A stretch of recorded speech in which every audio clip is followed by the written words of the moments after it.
my batter fluid for as long as possible. I have pre-mixed my colorants here. I've actually pre-mixed them in a little bit of olive oil. So I've super fatted to 5%, and then using this little bit of extra oil should be fine because I didn't super fat too much. This is red shimmer mica. This is called Adobe Orange mica. This was called Pink Sparkle mica. Now this is titanium dioxide. However, it is the one that's dissolved in oil, not in water. So I've got it pre-mixed up there in oil. And this was called Lime Green Mojito mica. Green mixed. And my fragrance is Spiced Cranberry. The reviews say this works like a dream, this fragrance oil. It does not accelerate. It does not discolor. So it has a little bit of vanillin in it. So I should expect my batter, actually the batter that I'm going to put the white in, I'm not going to add fragrance to, just to make sure it stays white. So let's show you the colors one more time. And I'm going to mix these together, doing a tiger stripe sort of method in this white bowl here. And then that will be poured into the mold, and that will be my Clyde slide. The first time that I'm doing this. I'm going to leave a link in the description to the video where Clyde Vibrant Soap actually did this for the first time. So it's kind of a neat video because it's turned out to be great soap, and then everyone loved his method so much they named it after him. And this is my first time, so we'll see if I do okay. Right, so I'm going to weigh up my oils, and I'll see you back when we're ready to make this soap. My soap recipe today actually is a bit different than usual. I'm putting in more olive oil. It's 50% olive oil. That's more than my usual recipe, and that is because I'm hoping to get a good light batter for swirling. Other things I'm doing is I'm going to try to soap it around 110, and that's Fahrenheit, 110 Fahrenheit, because that's the rate I've heard. Soap hotter if you want it to be more fluid. And what else I'm going to do is I'm going to stick blend to emulsification, and then that's it. I'm never going to stick blend again. That's why I premix these colors. I'm going to mix with whisk and spatulas. That's it. No more stick blending after my initial emulsification, because that's where I thicken up. I think I soap too cold and I overdo it with the stick blender. So let's see if I can do a better job. All right, see you back when I got everything measured.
It's Megan here. I'm back to cut my spiced cranberry soap.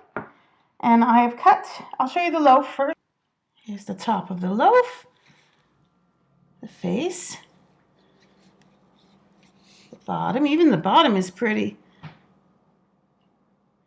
And it smells really good.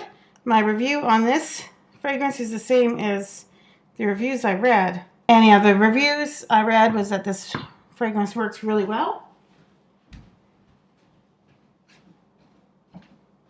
And I had the exact same result. This fragrance has worked really well for me. I cut off a few pieces just to make sure it was ready.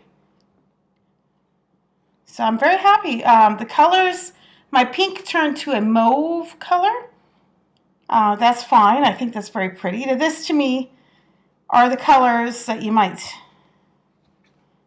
get if you looked at cranberry sauce. You reflected light. You could have some orange, and the green represents the leaves. In that photo I showed in the beginning is sort of my inspiration. Just cranberries, seasonal, festive colors, and it smells so good. So I'm going to cut the rest of the loaf now. As I mentioned earlier, thanks goes to Clyde Yoshida of Vibrant Soaps. As he mentioned, it swirls, but it has more distinctive lines than just your in the pot swirl. It's really fantastic. And I found a recipe finally where I can swirl. I can do swirls as long as I have a fragrance that's behaving. So I'm going to use that recipe more often, and perhaps I can have more swirly soaps like this.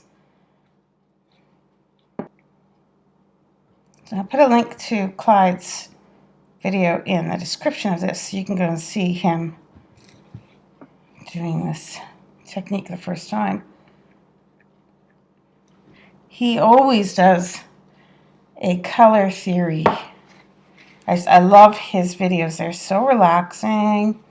He's so calm, and he seems like such a kind man. And he always discusses his inspiration and shows a color study before he starts. So that's interesting. He has one really good video I liked where he shared his own music. That was neat. I believe it was about a planet. Oh, what planet was it?